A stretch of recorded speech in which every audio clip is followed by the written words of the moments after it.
let me ask you about some of your other promises on this topic. You've promised to end birthright citizenship on day one. Is that still your plan? Yeah, absolutely.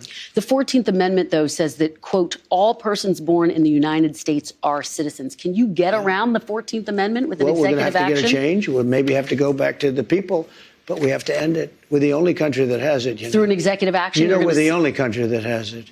Do you know, if somebody sets a foot, just a foot, 1 foot, you don't need two, on our land, congratulations, you are now a citizen of the United States of America. Yes, we're going to end that because it's ridiculous. Through executive action?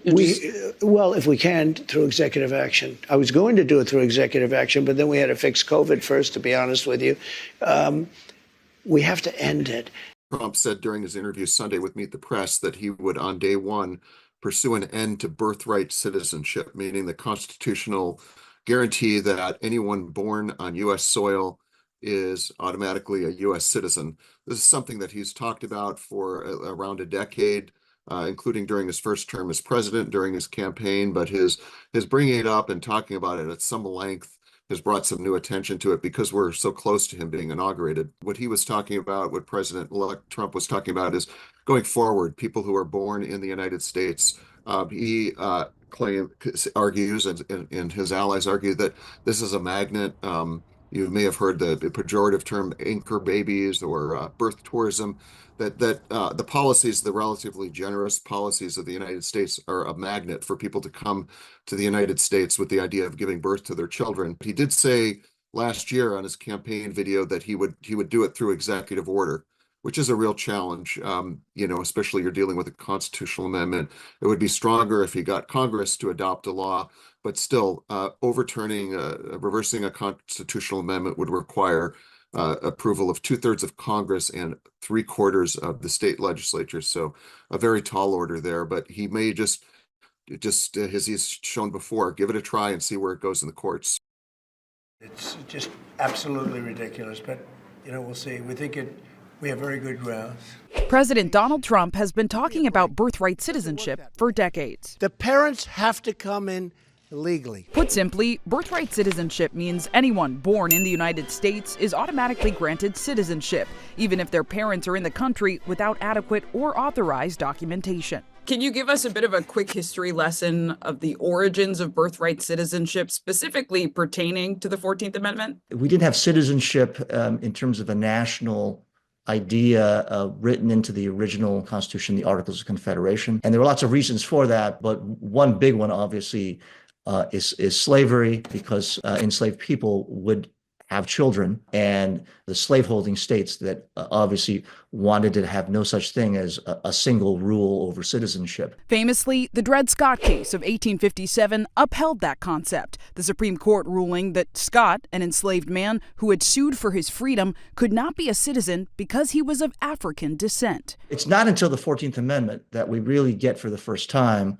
a clear statement in a foundational legal document about citizenship. The 14th Amendment was ratified in 1868, and the amendment was first interpreted to establish birthright citizenship in 1898, when Wong Kim Ark, who was born in San Francisco to parents who had immigrated from China, went to court after he was denied re-entry into the country. The court ruled he had acquired citizenship at birth.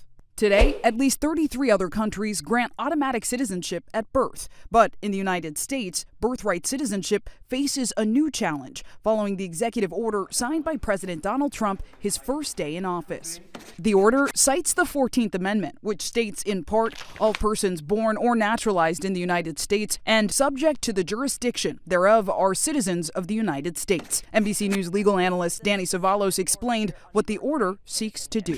And subject to the jurisdiction thereof. And that's the magic phrase that people on the right seize upon to say that there is no such thing as birthright citizenship, because they argue that that means that someone who has a child here must also be subject to the jurisdiction, and that means a citizen of the United States or a lawful permanent resident, not somebody who is subject to or a citizen of another country. That's the argument. It's never been specifically tested, although the Supreme Court has come close in a number of cases, most of which go back 100 or more years. Now, at least 18 states are suing to block President Trump's attempt to end birthright citizenship, including Connecticut Attorney General William Tong, who obtained citizenship through birthright. So many of us share this story. So many of us are the children and grandchildren of immigrants. This is an attack on all of us. I want a federal court to say the Constitution means what it says and it says what it means. I think this is going to be a real test of the current Supreme Court once the case gets up there, because so many of the justices have gotten their jobs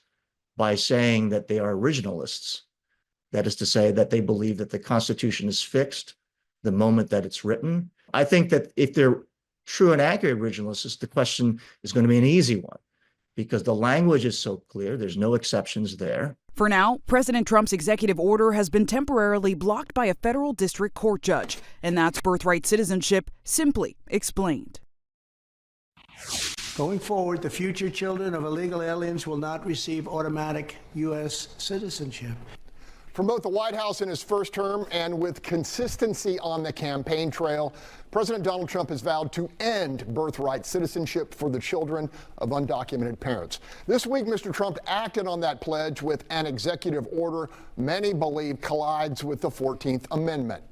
Panel, the measure was almost immediately launched into legal limbo by a federal judge in Washington state and appears headed eventually to a United States Supreme Court dominated by conservatives. All right, Attorney Nyanza Moore, what's your take here? Well, the attorneys on the Supreme Court and the attorneys at the appellate level, they're all right. You cannot change the Constitution by executive order, period. It's in the Constitution. It takes a 2/3 vote from the Senate and 2/3 from the House. And then after that, they have to decide to go to a constitutional convention.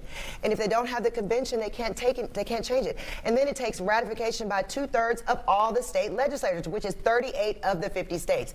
Nothing in that order is effective unless there are some people out there in some states that just want to enforce it, waiting for what the courts have to do. But I know President Trump's his purpose is to stop the immigrants from being able to have babies here and then have their babies be citizens.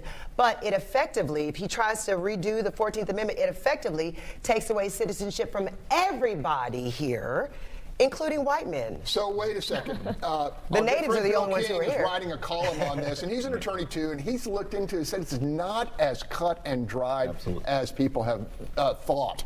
Bobby Eberle, you take some time. I would agree that you can't just change the Constitution, and that's the exact point, because in the Constitution it says that there is no birthright citizenship, because you are subject to the jurisdiction thereof.